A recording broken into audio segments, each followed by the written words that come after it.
मान बिनदार धन है नहीं तन विधि मंगल करण दे सब विधि मंगल होत उदंगल दूरी सब हम जो भानु होत उदंगल दूरी सब हम जो भानु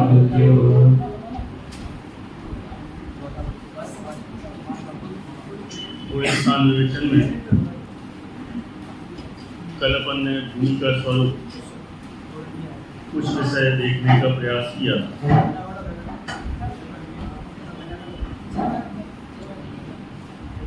चार बड़े स्थान तक की अपन ने संक्षेप में कल चर्चा की थी।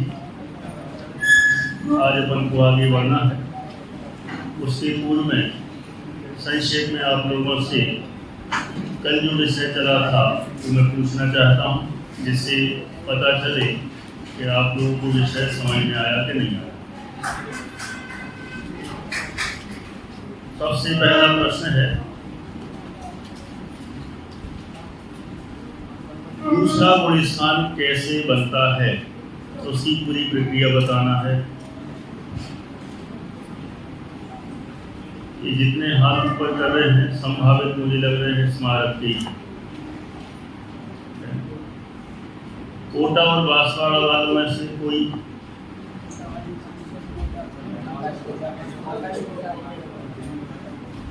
हाँ बताओ, चलिए बता बोलो।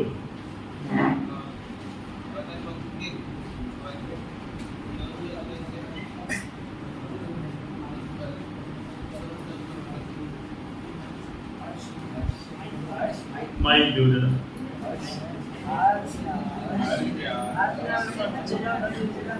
हाँ जी बोलो।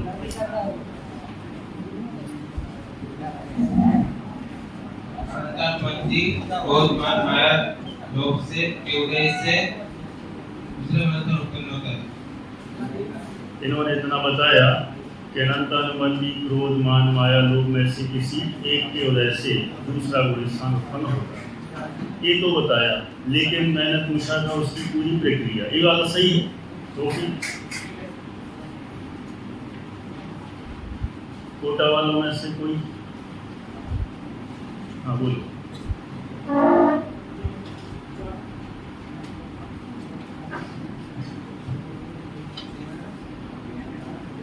चौथे स्थान में जब औसत समय तो रहता है तो उस औसत समय तो अंतर है, तो अंतर के कानून से पहले अगर अनुबंधी तो कसाय का उत्पन्न हुई उससे डायरेक्ट दूसरे को स्थान दिया। अच्छा प्रयास बढ़िए बैठ। इसमें थोड़ा और एक्स्ट्रा कोई बता सकता है? मैंने इतना सवालों के उत्तर सही पूरा जाए जिसमें कुछ भी नहीं बचे। तो कोई कह रहा होगा क्या बचा तो है ही नहीं कुछ, लेकिन फिर भी बचा है।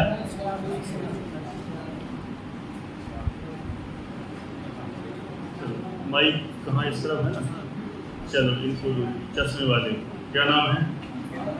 अंकित। हाँ माइक से लाभ दो, माइक का हाँ। छठवें पांचवें और चौथे स्थान पर लोग समय का अंतर से पहले 6 आदमी से लेकर 1 समय करते हैं। जब अनंत अनुबंधी कसाय हो जाता है तो उस समय के लिए 6 आदमी से लेकर 30 समय तक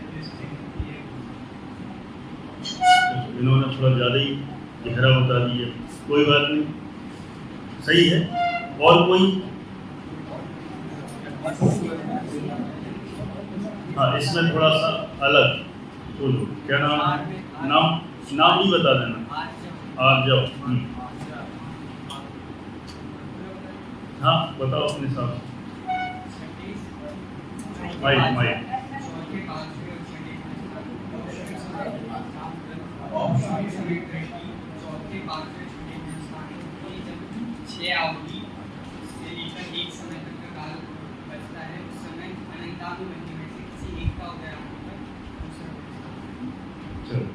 लगभग सेम दोनों।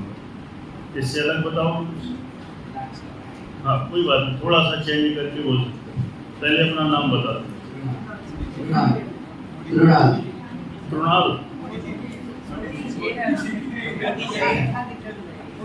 चलो चौथे बार में 6वें ऑप्शन में सबमिट करने होगा, उसके अंदर उनके अंतिम 6 आदमी से एक समय पर है, उस समय के बीच में अनंतानुबंधी कषाय किसी एक कषाय का उदय आने पर दूसरा व्यवस्था है। चलो ठीक है, उससे मैं सकता कोई बात नहीं। चलो आप लोग ऊपर से बता रहे हैं, हम यहाँ से चाह रहे थे नीचे से ऊपर तक जाके फिर लौट के आए।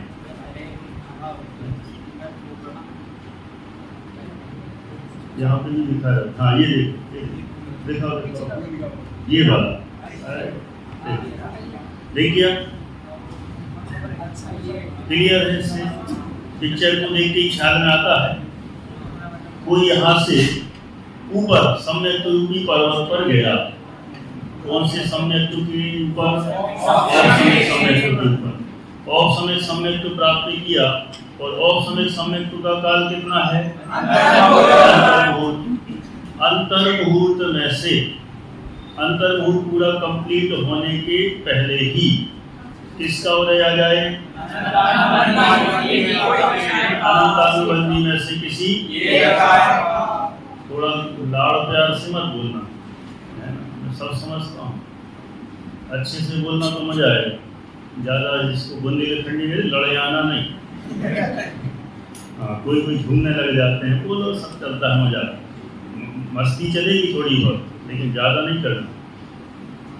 वहां से माने पहले गुण स्थान से कोई चौथे में गया हो, पांचवें में गया हो अथवा सातवें में गया हो, और औपसमिक सम्यक प्राप्त किया। औपसमिक सम्यक का काल अंतर्मुहूर्त, और वह अंतर्मुहूर्त पूरा होने के पहले ही चौथे में से, पांचवें से अथवा सातवें से पहले छठे में आता है, छठे में से अनंतानुबंधी क्रोध मान माया लोभ में से किसी एक कषाय का उदय आ जाए, तो वहां से सीधा सम्यक रूपी पर्वत से नीचे गिरता है। नीचे तो गिरा, लेकिन अभी मिथ्यात्व रूपी भूमि पर नहीं आया है। ऊपर से गिरा, वो कहते ना आसमान से गिरा और जमीन पर अटका, वही बात है। अभी जमीन पर नहीं आया, तो वहां जो अटका हुआ है गिर ही रहा है। तो जो गिरने का बीच का जो रास्ता है, सफर है, यात्रा है, जैसा भी कहें, उसका जो बीच का काल है वह दूसरे गुण स्थान का काल है। अब कितनी देर रहेगा तो अपन ने जान लिया, कम से कम एक समय, अधिक से अधिक श्यावली काल तक रह सकता है। उसके बाद नियम से उसको भूमि पर आना ही है, ये फाइनल है। तो जब तक वो बीच में है तब तक वो उसका गुण स्थान दूसरा है।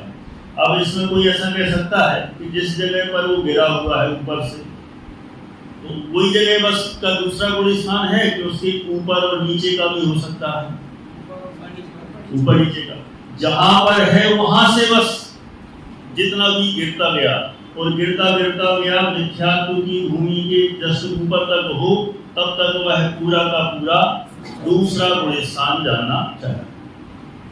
ये हो गया।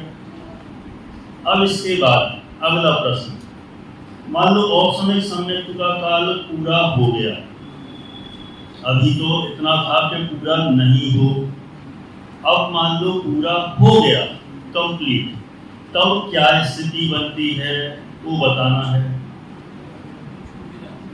कितने लोग बता सकते हैं?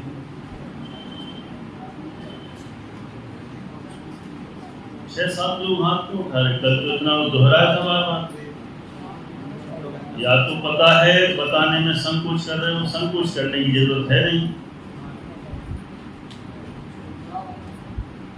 हाँ, चश्मे वाले की बाजू यही क्या नाम है?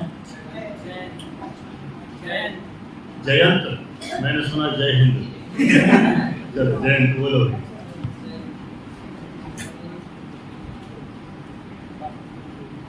कोशिश करना है सबको, जो भी है प्रयास करें, 1-2 बार में कॉन्फिडेंस आ जाएगा तो बनेगा।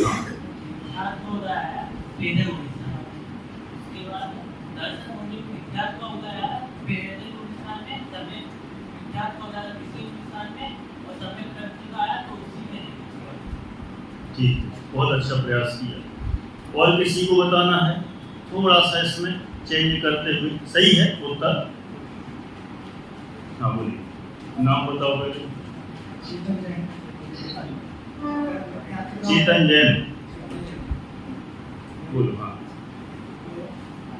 मिथ्यात्व का अगर जाएगा दर्शन मोहिनी के तीन टुकड़े, तीन भेद होते हैं। मिथ्यात्व समय की प्रक्रिया, अगर मिथ्यात्व का हो जाएगा तो पहले गुण स्थान में जाएगा, और समय मिथ्यात्व का हो जाएगा तो तीसरे गुण स्थान में जाएगा, और अगर समय प्रकृति का हो जाएगा तो फिर वो चौथे में ही शैवक्षणिक समय। बहुत अच्छा, बढ़िया, चलो सही है। अब देखो इसमें इतना बस कह रहा हूँ, किसी जीव में पहले गुण स्थान से चौथे पांचवें आदि कहीं गया, वहाँ जब औपसमिक सम्यक्त्व प्राप्त करता है, औपसमिक सम्यक्त्व जब प्राप्त करता है, वहाँ दर्शन मोहिनी के तीन टुकड़े हो जाते हैं। तीन टुकड़े हो गए, तीन टुकड़े हो गए। औपसमिक सम्यक्त्व का काल चल रहा है अंतर मुहूर्त तक। वो नहीं आई भैया कहाँ, धोती के पट्टे वाले सामने।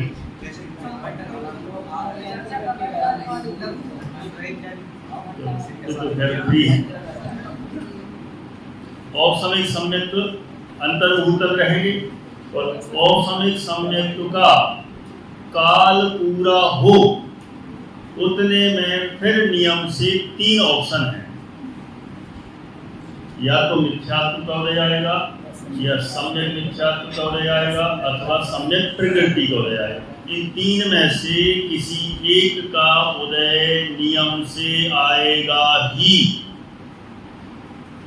कई लोग पूछते हैं तीनों का एक साथ आ जाए तो, बोलो तो क्या होगा? यदि आ जाए तो आ ही नहीं सकता। दो का आ जाए तो फिर खींचतानी हो जाएगी। सम्यक मिथ्यात्व का उदय आए तो फिर तीसरे में चलो, मिथ्यात्व का उदय आए तो क्या बोले, पहले में चलो, तो लड़ाई हो जाएगी ना। इसलिए ऐसा हो नहीं सकता कि वो तीसरे में ले जाए और वो पहले में ले जाए। इसलिए तीनों में से किसी एक का ही उदय आएगा। यदि मिथ्यात्व का उदय आएगा तो जीव पहले गुण स्थान में जाएगा। सम्यक मिथ्यात्व का उदय आए तो तीसरे गुण स्थान में। सम्यक प्रकृति का उदय आ जाए तो सम्यक तो बदल जाएगा बस। मान लो चौथे गुण स्थान में था, चौथे में ही रहेगा। औपसमिक सम्यक था तो वह शायौपसमिक सम्यक में बदल जाएगा। इतना मात्र, ठीक है? पक्का आ रहा है ख्याल में सबको? कहीं कोई दिक्कत? हर्ष को डाउट है कुछ? पूछ लो जल्दी से। पहले माइक पे आधे घंटे के लिए ऑप्शनल सम्मिलित हुआ, और या तो सी 5 में आया, 7 में जाए या चौथे में जाए, और तो सीधा नहीं है, चौथे में रहता है। फिर चल रहा हो 15 मिनट हो गए तो फिर 5 में जा सकता है। आप लगता है घर को दबा दे। इनका प्रश्न है, कोई जीव पहले से चौथे में गया, औपसमिक सम्यक्त्व प्राप्त किया। मान लो औपसमिक सम्यक्त्व का काल आधा घंटा है, उन्होंने कहा 15 मिनट तो चौथे में रहा और फिर 15 मिनट बचे हैं, तो और भी ऊपर चला जाए घूमने के लिए, माने 5वें में चला जाए अथवा 7वें में चला जाए। ऐसा हो सकता है क्या? ऐसा नहीं हो सकता। ठीक है, क्यों नहीं हो सकता? उनका कहना क्यों नहीं हो सकता? वहाँ दर्शन मोहिनी और अनंतानुबंधी को दबा के चौथे में गया है। अब वहाँ इतनी विशुद्धि तुरंत नहीं बढ़ती है कि जिसके कारण वो और ऊपर चला जाए। जितनी विशुद्धि अभी उससे हुई उतनी मेंटेन रहती है अंतर मुहूर्त तक, और अंतर मुहूर्त तक वह जीव उसी गुण स्थान में रहता है। और उसके बाद फिर यदि औपसमिक सम्यक्त्व को शायौपसमिक सम्यक्त्व में बदल दे, उसके बाद नई विशुद्धि की शुरुआत होगी, फिर वह जीव आगे के गुण स्थान में जा सकता है। शायौपसमिक कर लेगा तो उसके बाद चौथे में रहेगा, तो 5वें में जाने के लिए शायौपसमिक का भी एक अंतर नोट हो जाना चाहिए कि औपसमिक से शायौपसमिक में आया और तुरंत भी 5वें में जा सकता है। औपसमिक से शायौपसमिक में आ गया, शायौपसमिक से अब 5वें में जाना है, तो शायद उसमें से 5वीं में तुरंत नहीं जाएगा, उसके लिए फिर समय लगेगा अंतर्मुख, तभी 5वीं में जा सकता है। पंचम स्थान में आ गए, पंचम स्थान में आ गए तो अनंत की विषय में होगा पंचम स्थान है, तो फिर अनंत को आ सकता है समय, क्योंकि पूरे स्थान आ सकता है दूसरे पंचम स्थान के ऑप्शन समय को आता है। पहले इस पूरे स्थान में था 5 में आ गए, इसने ऑप्शन समय किया, लेकिन इसकी अनंत वाली आप देश में होगी ना अनंत वाली इस योजना क्यों होगी? हम दो का साथ चौकड़ी बना हुआ है ना पंचम अनंत को होता है, आएगा नहीं आएगा, बोलते हैं आएगा तब ये संयोजना हो जाए ऐसा कुछ नहीं है, है उपसमय का दोनों अनंत वाले हाँ, दोनों का उपसमय है, हाँ, दोनों में से किसी का भी ले जा सकता है। मान लो 5वें गुण स्थान में कोई जीव है और औपसमयिक सम्यक्त्व प्राप्त किया, औपसमयिक सम्यक्त्व प्राप्त करने वाले जो 5वें गुण स्थान में हैं उनकी अप्रत्यक्ष वर्ण का भी ले जा सकता है, अनंतानुबंधी का भी ले जा सकता है। यदि अप्रत्यक्ष वर्ण का उदय आए तो चौथे गुण स्थान में आ जाएगा, यदि अनंतानुबंधी का उदय आए तो दूसरे गुण स्थान में चला जाएगा। इस तरह की व्यवस्था बनी। ऐसा भी हो सकता है शंका समाधान में यही न रह जाए, तो ऐसा भी हो सकता है, इसलिए हम थोड़ा सा आगे बढ़ते हैं।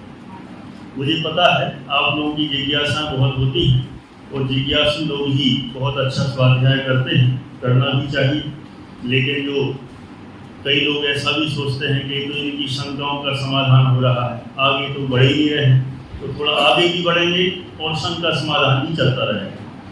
5वें गुण स्थान पर आते हैं अपन सीधा और उसकी चर्चा प्रारंभ करते हैं। सबसे पहले हम देख रहे हैं 5वें गुण स्थान का नाम क्या है। सबसे पहला नाम बता रहे हैं देश विरत। देश विरत मतलब देश माने कौन सा देश, पहले तो ये बताओ। भारत देश के पाकिस्तान है, इतना तो क्लियर है ना। आप लोग विद्वान होने की जरूरत नहीं है, जैसे जनरल समाज में जाओ ना और वहां पे पूछो कौन सा देश, कोई लोग बोलते भारत देश। भारत देश से विरत नहीं होना है। देश विरत माने एक देश विरत। एक देश विरत मतलब एक देश त्याग। एक देश त्याग कहो, थोड़ा त्याग कहो, अल्प त्याग कहो, है, इतना त्याग जहां हो जाए उसको कहते हैं देश विरत। इसके अनेक नाम हैं, पहले तो अनेक नामों पर देख ले रहे हैं, जैसे इसको ही अपन वीरता विरत भी कहते हैं, संयमा संयम भी कहते हैं, तीसरा नाम देश चारित्र भी कहते हैं, देश संयम भी कहते हैं, सामान्य रूप से इसे अनुव्रति भी कहते हैं, प्रतिमाधारी श्रावक भी कहते हैं। ऐसे अनेक नाम 5वें गुण स्थान के शास्त्रों में मिलते हैं। ठीक है, वहां से दिख रहा है, जूम नहीं हो सकता है, हो जाए तो देखा तो जूम में ऐसा हो बाहर ही गड़बड़। ठीक है, उतना ही करो जितना बाहर ना जाए तो रहना। अगला है, अब है पॉइंट है अपना गुण स्थान का परिचय। परिचय प्राप्त कर लेते हैं। यह सकल संयम के अभ्यास रूप गुण स्थान है। सकल संयम कहाँ होता है? बोलो, सकल संयम कहाँ होता है? कौन से? जोर से बोलो। छठे में ना, छठे सातवें, यहाँ से सब सकल संयम है। तो वहाँ छठे सातवें आदि में जाने के लिए, माने सकल संयम की प्राप्ति के लिए, यह 5वां गुण स्थान कैसा कहा? अभ्यास रूप कहा। समझ लो, प्रैक्टिस कहें। यहाँ अभ्यास होता है मुनि जीवन का अभ्यास। यहाँ से ही जीव जैसे जैसे क्रम क्रम से आगे बढ़ते हुए और फिर वहाँ पर मुनि बनते हैं। ये सर्वथा नियम नहीं है कि 5वें गुण स्थान में आके अभ्यास करे ही फिर मुनि बने। कई जीव ऐसे भी होते हैं कि 5वें में नहीं भी आते और मुनि बन जाते हैं। ऐसा भी हो जाता है, माने 5वां आए ही आए ऐसा कोई नियम नहीं। लेकिन जो थोड़े से कमजोर होते हैं वे 5वें से धीरे धीरे पुरुषार्थ करते हुए आगे बढ़ते हैं, और जो विशेष पुरुषार्थी होते हैं उनको 5वें की भी जरूरत नहीं है, एक उसके पहले ही दीक्षा लेके डायरेक्ट 7वें में पहुंच जाते हैं। ऐसे अनेक महापुरुष होते हैं जो डायरेक्ट 7वें में चले जाते हैं, 5वें की जरूरत नहीं। लेकिन जो मंद पुरुषार्थी होते हैं धीरे धीरे आगे बढ़ सकते हैं, उनके लिए 5वां गुण स्थान है कि अभ्यास करते करते आगे बढ़ते हैं। यहाँ लिखा है संयम धारण करने में असमर्थ जीव स्थूल रूप से व्रतों का पालन करते हैं, तब श्रावक संज्ञा को प्राप्त करते हैं। व्रती श्रावक का एकमात्र यही गुण स्थान है, इसके ना नीचे और ना इसके ऊपर। व्रती श्रावक जितने होते हैं वे सब 5वें गुण स्थान वाले ही होते हैं, इसके नीचे कोई व्रती नहीं होता, श्रावक व्रती श्रावक नहीं होता, और ना इसके ऊपर कोई व्रती श्रावक होते हैं।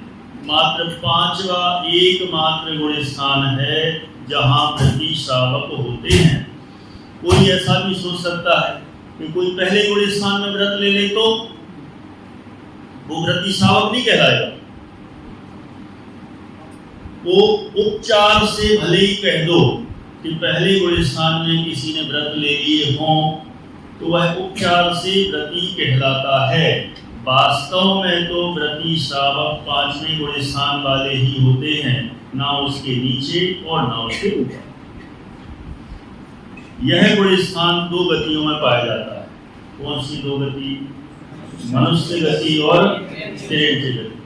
5वां गुण स्थान ना तो देवों के होता है और ना ही नारियों के होता है।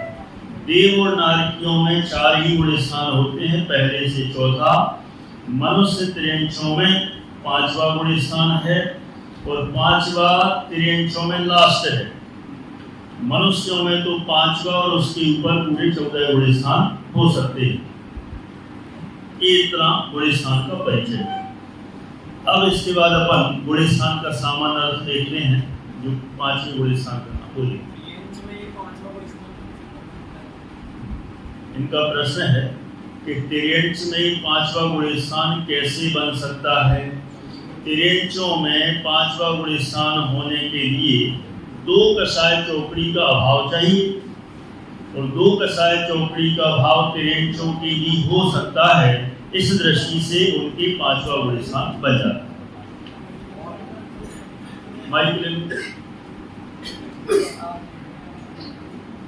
पीछे उनका और है कोई प्रश्न है?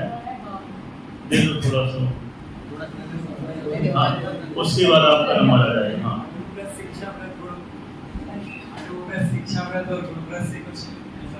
हाँ, ऐसा कुछ नहीं। माने तिर्यंचों की अणुव्रत पूरी तरह से पलें, गुणव्रत पलें, शिक्षा व्रत हो, ऐसा कुछ नहीं होगा। उनके सामान्य रूप से स्थूल रूप से अणुव्रत पल जाते हैं, मनुष्यों जैसे तो वे भी नहीं पलेंगे। ये सारे नियम मनुष्यों की मुख्यता से हैं। तिर्यंचों में 2 कषाय चौकड़ी का अभाव होगा और स्थूल रूप से अणुव्रतों का पालन होगा। गुण व्रत भी नहीं होंगे, शिक्षा व्रत भी नहीं होंगे। मुख्यता से वहां अंतरंग में 2 कषाय चौकड़ी का भाव। जो अपना महामत्स्य है किसका महामत्स्य? अपने ही समझ लो। कहाँ पर रहता है?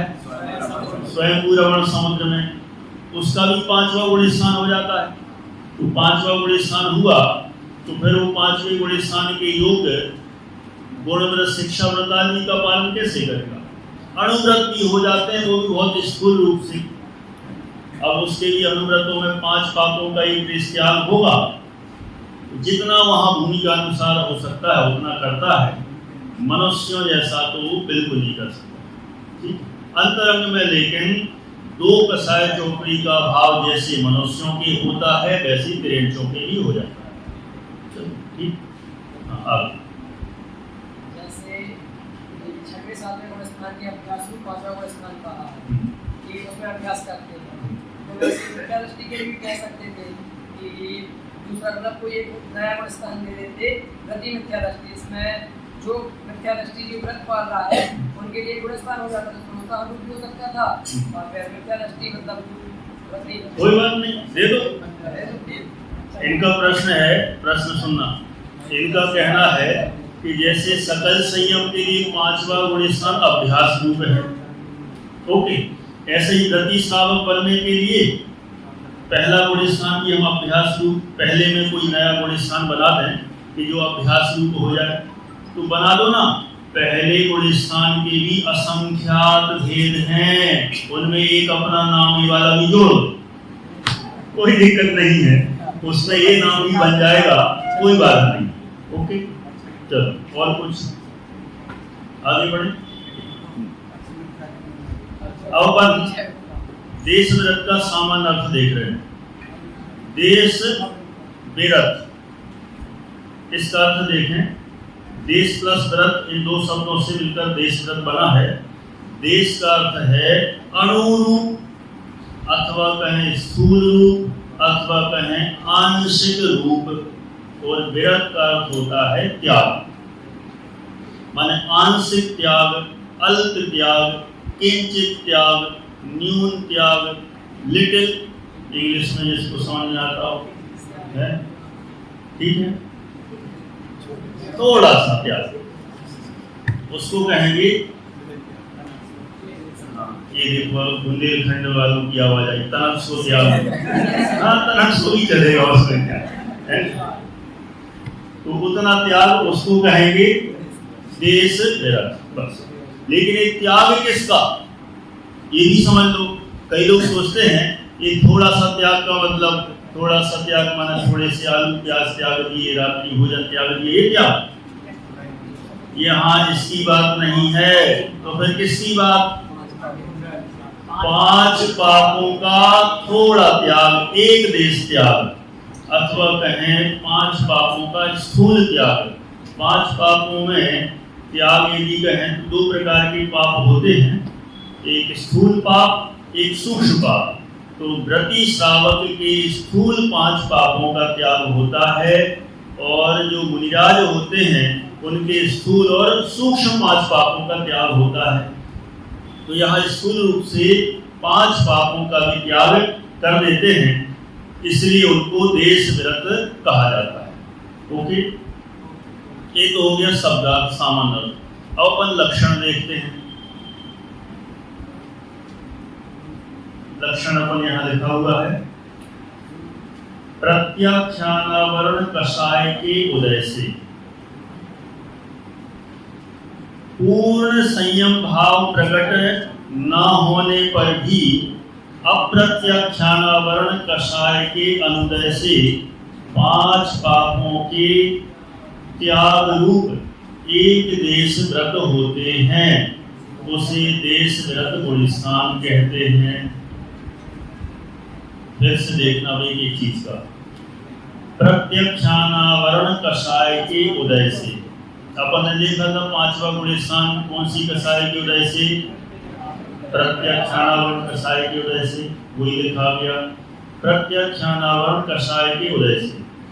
पूर्ण संयम भाव प्रकट न होने पर भी, पूर्ण संयम भाव प्रकट नहीं है, क्योंकि वह पूर्ण संयम भाव कहाँ प्रकट होता है, 6, 7 आदि गुण स्थानों में। यहाँ तो पूर्ण संयम भाव प्रकट नहीं हुआ। प्रकट न होने पर भी अप्रत्याख्यानावरण कषाय के अनुदय से, किसके अनुदय से, अप्रत्याख्यानावरण दूसरे नंबर की कषाय है, उसके अनुदय से। अनुदय का मतलब है उदय में नहीं आना, अथवा कहें दब जाना, सामान्य रूप से दब जाना, उदय में नहीं आना। कभी कभी तो कह देते हैं अभाव हो जाना, सामान्य रूप से कह देते हैं, है ना। अपन कहते हैं 5वां गुणस्थान कैसे, 2 कषाय चौकड़ी के अभाव से, तो अभाव भी सामान्य रूप से चलता है, लेकिन वहाँ अभाव का अर्थ सर्वथा अभाव नहीं है। अभाव का अर्थ है अनुदय, उदय में नहीं आना, है, अथवा कहें उपसम हो जाना, ऐसा भी कह देते हैं। तो कौन सी कसाई के अनुदय से? अप्रत्यक्षानावरण कसाई के अनुदय से। उदय किसका? प्रत्यक्षानावरण का। अनुदय किसका? अप्रत्यक्ष। कोई बोल सकता है अप्रत्यक्षानावरण का बस लिखा, अनंत अनुबंधी का क्या होगा? अरे जब अप्रत्यक्षानावरण का अनुदय हुआ तो अनंत अनुबंधी तो उसमें आई गई, ऑटोमेटिक आ गई, उसको कहने की अलग से आवश्यकता नहीं है। तो अप्रत्यक्षानावरण कसाय के अनुदय से 5 पापों के त्याग रूप एक देश व्रत होते हैं। 5 पापों के त्याग रूप मतलब 5 पापों का एक देश त्याग रूप एक देश व्रत होते हैं, उसे देश व्रत गुणस्थान कहते हैं। अब यहाँ पर एक अगला बिंदु है व्याख्ये बिंदु। तो व्याख्ये बिंदु माने कि थोड़ी अलग से विशेष व्याख्या होना चाहिए। तो क्या मतलब है इसका? सबसे पहला तो प्रत्यक्षानावरण। इसका मतलब कोई बता सकता है क्या होता है प्रत्यक्षानावरण? 2-3 लोग हाथ उठा रहे हैं, चलो बोलो। माइक से इसलिए बुलवाता हूँ सबकी आवाज इसमें रिकॉर्ड हो जाए, यादें बनी रहती है कि हम भी थे। चलो बोलो।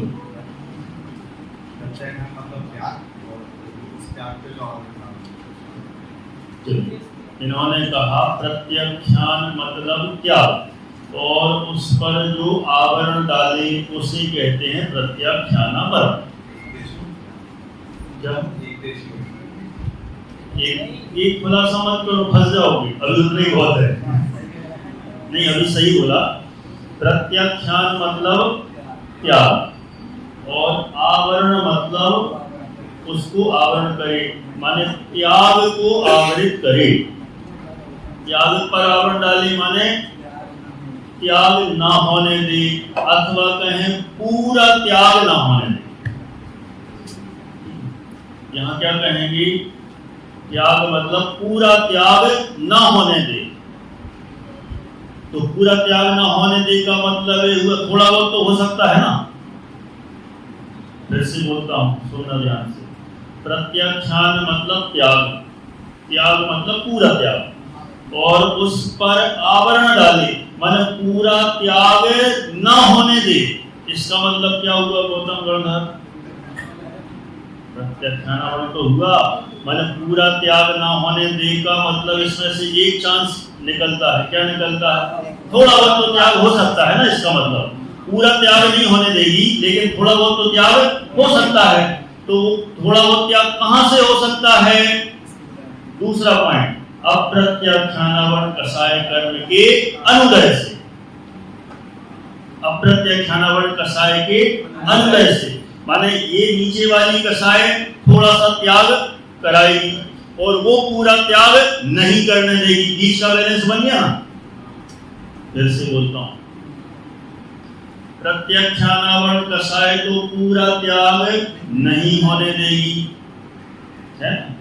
पूरा त्याग नहीं होने देगी, लेकिन थोड़ा बहुत यदि चाहो तो हो सकता है काम। उसके लिए क्या करना पड़ेगा? अप्रत्यक्षानावरण का अनुदय करना पड़ेगा। तो ये अप्रत्यक्षानावरण क्या है? हाँ, कौन बताएगा? ये बताएगा कि कोटा से हम बहुत बढ़िया।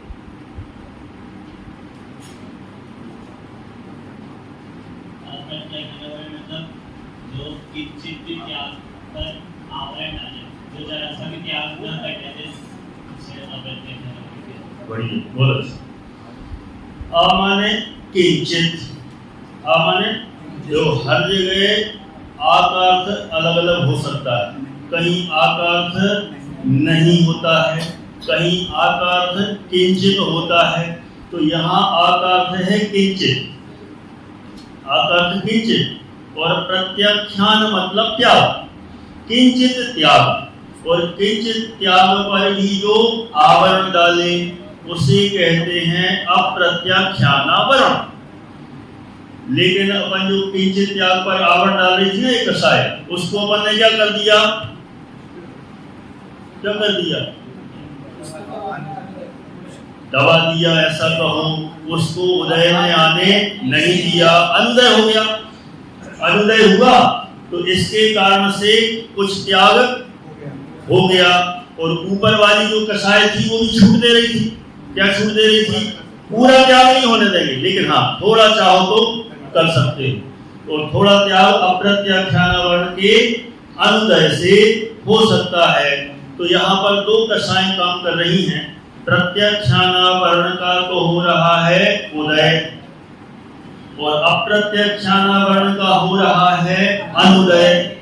दोनों के कारण से बीच में हमें क्या मिल गया कि अब थोड़ा सा तो त्याग हो सकता है। तो ये थोड़ा त्याग यहाँ होगा। थोड़ा त्याग किसका होगा? तो तीसरा पॉइंट, किसका त्याग? पापों का एक देश त्याग। तत्वा सूत्र का सूत्र याद है किसी को? व्रत का, व्रत किसे कहते हैं? 7वां अध्याय सूत्र नंबर 1। पूरी हमारे स्नातक बोल रहे हैं, आप लोगों को छोड़ना अर्पित जी से हमारे।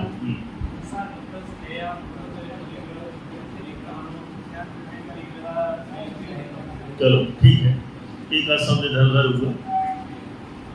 आप लोग तो यहाँ आई नहीं थे जब ये थे, यहाँ इनको हम पढ़ाते थे उस समय जब स्मारक में हम थे।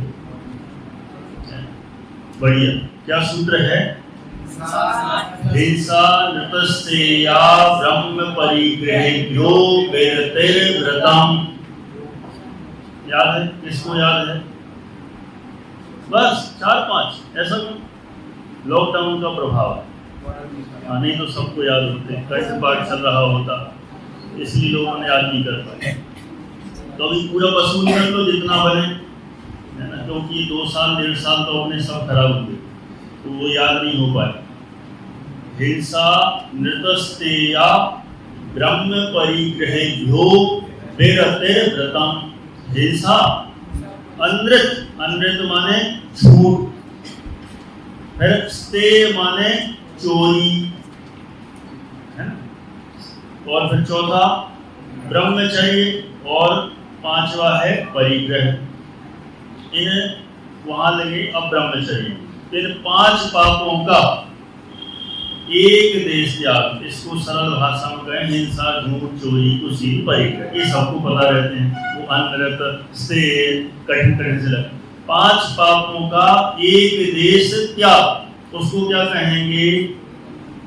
क्या कहेंगे? व्रत कहेंगे। कौन सा व्रत? देश व्रत कहेंगे, क्योंकि अगला सूत्र है ना, देश सर्वतोणु महती।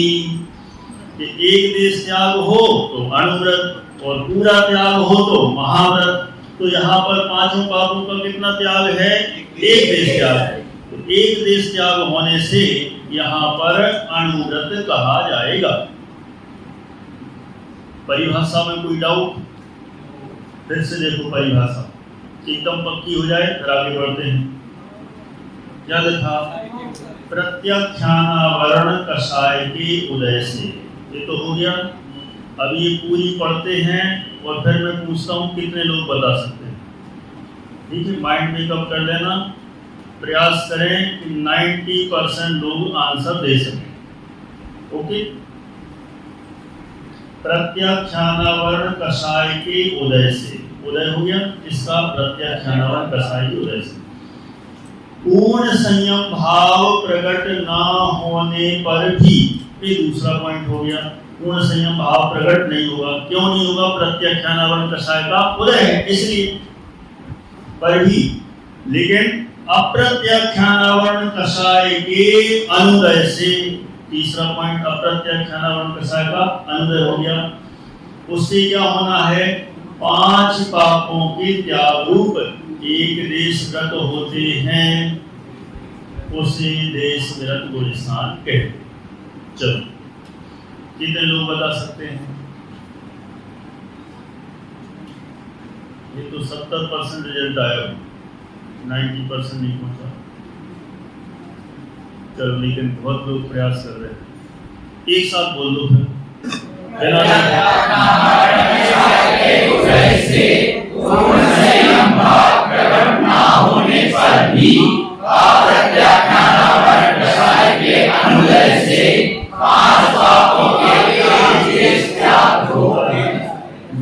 उसे स्थान कहते हैं। ठीक है, बोलिए। इस मतलब परिभाषा एक देश जो त्याग रूप वर्ड है उसके पीछे आना चाहिए ना। एक देश त्याग रूप है, उसमें पांच पाप का त्याग रूप, मतलब पूर्ण त्याग रूप। हाँ, वो सामान्य परिभाषा लिखी है 5 पापों के त्याग रूप, तो वहां पर एक देश त्याग लगा दें, चाहो तो अपन लगा सकते हैं वहां पर। ठीक है, बढ़िया। 5 पापों के त्याग रूप एक देश व्रत होते हैं, तो वहां 5 पापों के एक देश त्याग रूप भी लगा दो, बढ़िया लगेगा। ठीक है, 5 पापों के एक देश त्याग रूप क्या होते हैं? व्रत होते हैं, उसे देश व्रत गुण स्थान कहते हैं।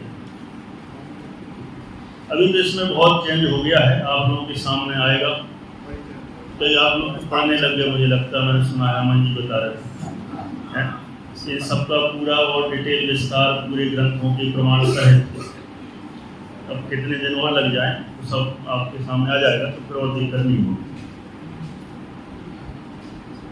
दूसरी परिभाषा अपन पढ़ते हैं इसकी, समय तो हो गया। गुण स्थान का ऐसी है विषय, इसमें समय का पता नहीं चलता, और ऐसा लगता और हो। मेरे ख्याल से 5-7 मिनट लगेंगे और एक दूसरी परिभाषा भी हो जाएगी। इसमें लिखा है, जो त्रस हिंसा से तो विरत है। किसकी हिंसा से विरत? त्रस हिंसा से तो विरत है, लेकिन किंतु स्थावर जीवों की हिंसा का त्याग नहीं होने से उतना अविरत है, अतः वीरता विरत है। इस गुण स्थान का एक नाम और था वीरता विरत। तो विरत किससे है? त्रस जीवों की हिंसा से तो विरत हो गया, माने उनका त्याग कर दिया, लेकिन अभी स्थावर जीवों की हिंसा से विरत नहीं है। इतना क्या है? वह अविरत है। माने त्रस हिंसा से विरत है तो विरत, और स्थावर की हिंसा का त्याग नहीं है, उतना अविरत। तो दोनों को मिला देंगे तो ये हो जाएगा वीरता विरत। अच्छा, संयमा संयम भी इसको कहते हैं। कैसे कह सकते हैं संयमा संयम? एक देश संयम है और एक देश नहीं है, संयमा संयम। और भी जितने नाम दिए हैं वे सारे नाम भी इसमें गर्भित हो सकते हैं। बोलिए।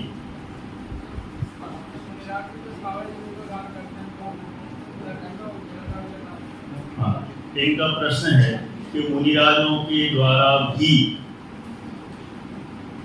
कुछ स्थावर जीवों की हिंसा हो जाती है, तो उनको भी वीरता विरत कह सकते हैं कि नहीं? बोलो, कौन इसका जवाब देगा?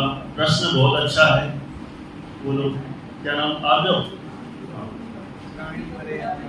माइक ले लो। पहला तो शंकाएं जीवों की हिंसा मुनिराज नहीं करते हैं, लेकिन हो जाती है।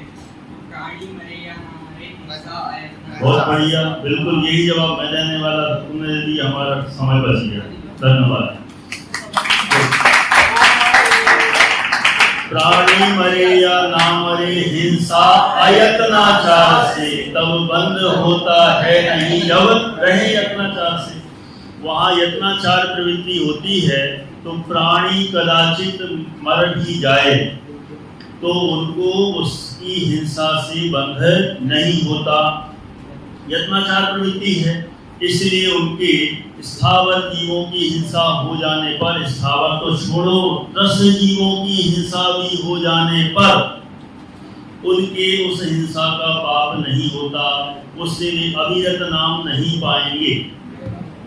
ओके, चलो पूरा करते हैं। इतना लेकर अपन धीरे धीरे क्रम से बात करेंगे।